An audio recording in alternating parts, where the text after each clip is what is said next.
आज काल के 5 दिन में जंगल होगा बासे, ऊपर ऊपर हल फिरे तेरे ढोर चुगेंगे घासे। परमात्मा कहते हैं कि आज आप इस संसारिक संपत्ति और संसारिक इस रिश्ते नातों में आप इतने व्यस्त हो गए हो, परमात्मा की याद नहीं रही। उसको याद दिलाने के लिए यहाँ क्या स्थिति है इसको स्पष्ट कर रहे हैं परमात्मा। तुम किस वस्तु को अपना मानकर जी रहे हो। क्या बताते हैं, आड़ जले जो लाकड़ी और केस जले जो घास,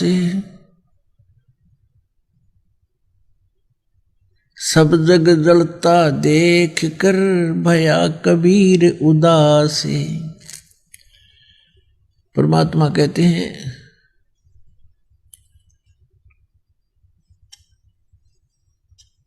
कि आड़ जले लकड़ी ही जले ये जले जलावण हारे, एक कबीरा नहीं जले जो है नाम आधार। अब क्या बताते हैं कि जैसे किसी की मृत्यु हो जाती है, उसको उठाकर ले जाते हैं, सभा करते हैं, अंतिम संस्कार करते हैं, तो परमात्मा कहते हैं कि जो जलाने वाले हैं वो भी एक दिन यहीं पर जलेंगे, और ये सब जग जलता देखकर अब किसते करूं पुकार। यानी सभी इसी स्थिति के प्राणी हैं, इनसे किससे अर्ज करूं जो मुझे इस भयंकर कष्ट से बचा दे। तो परमात्मा से ही हमारे ये कष्ट निवारण होंगे। दुनिया से ती दोस्ती या होए भजन में भंग, एका एकी राम से कै साधों के संग, कुलकर्णी के कारण ये अंसा गया बिगोए, तब कुल क्या कर लेगा जब 4 पांवों का होए।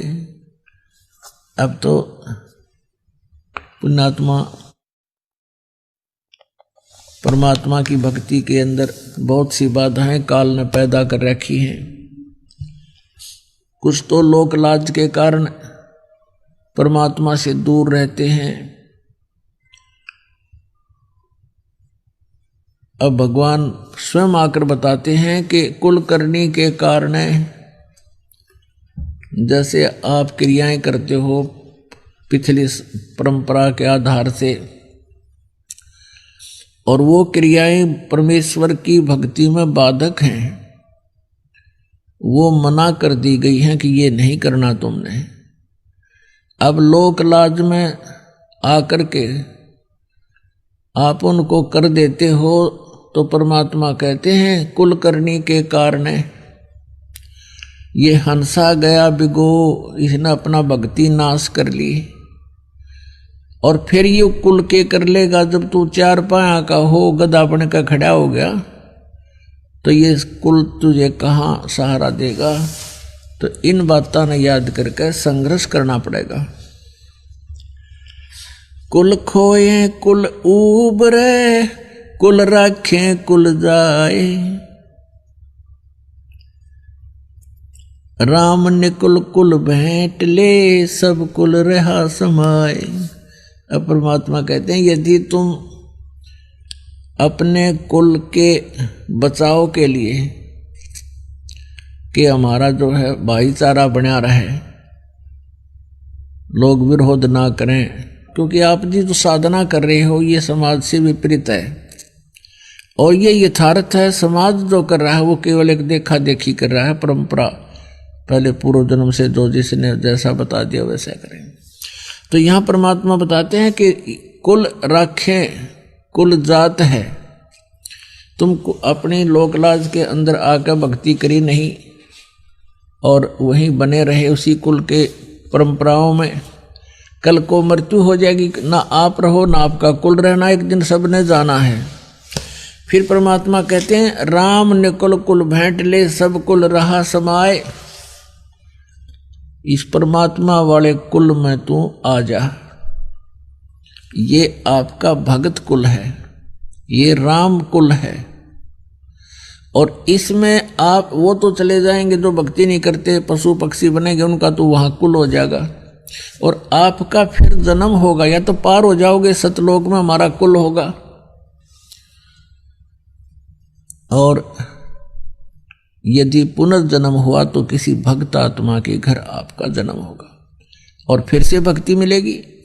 और जिस कुल के कारण आप भक्ति छोड़ देते हो, ना वो रहे ना आप रहोगे, अगले जन्म में अपने संस्कार बस कोई कहीं जन्म लेगा, कोई कहीं जन्म लेगा। कबीर वो दिन याद करो, कबीर वो दिन याद करो, पग ऊपर तलसी से, अब मृत मंडल में आके तू भूल गया जगदीश। मां के गर्भ में, मां के गर्भ में ये प्राणी बहुत कष्ट में होता है। मां के गर्भ में 9 महीने इसको इतना कष्ट होता है जैसे किसी व्यक्ति को कोढ़ लगा हो और सारा जीवन वो कोढ़ से दुख होता हो, कुष्ठ से। इतना कष्ट आपको मां के गर्भ में उस पीरियड में हो जाता है। तो उस समय ये परमात्मा से बार बार प्रार्थना करता है, हे प्रभु, हे मालिक, एक बार इस नरक से निकाल दो। वहां इसको याद भी होता है कि तू ये कष्ट किस लिए भोग रहा है, उसको याद होता है उसमें कि मैंने पहले बहुत से मनुष्य जन्म प्राप्त किए, साधना की नहीं, और जिस कारण से 84 लाख योनियां भी भोगी, कुत्ते गधे सुअर के जीवन उसको खूब याद आते हैं। फिल्म चलती रहती है उसकी। तो फिर ये कहता भगवान एक बार इस नरक से निकाल दो, सदा आपको याद करूंगा, परम संत की खोज करूंगा जैसा कि आपने बता रखा है, और सत साधना करूंगा भगवान, केवल अपने पेट के लिए कार्य भी करूंगा लेकिन आपकी याद नहीं भूलूंगा। अब परमात्मा कहते हैं बाहर आ जाता है प्राणी और आते ही सबसे पहले भगवान भूलता है, बाकी सारी बकवाद याद कर लेता है। शराब पीनी, मांस खानी, सिनेमा देखना है और 36 फंड, बड़ी कोठी कार बनानी। तो कहते भगवान बोल कर सब कुछ याद कर लेता है ये। फिर परमात्मा ही याद दिलाने आते हैं उसको। अब क्या कहते हैं प्रभु, कबीर वो दिन याद करो, पग ऊपर तलसी से, इब मृत मंडल में आके तू भूल गया जगदीश। मां के पेट में ऊपर न पैर थे, नीचे न तेरा सिर था, और वहां भगवान को याद करता था। इस मृत मंडल में आके इब तू भूल गया जगदीश।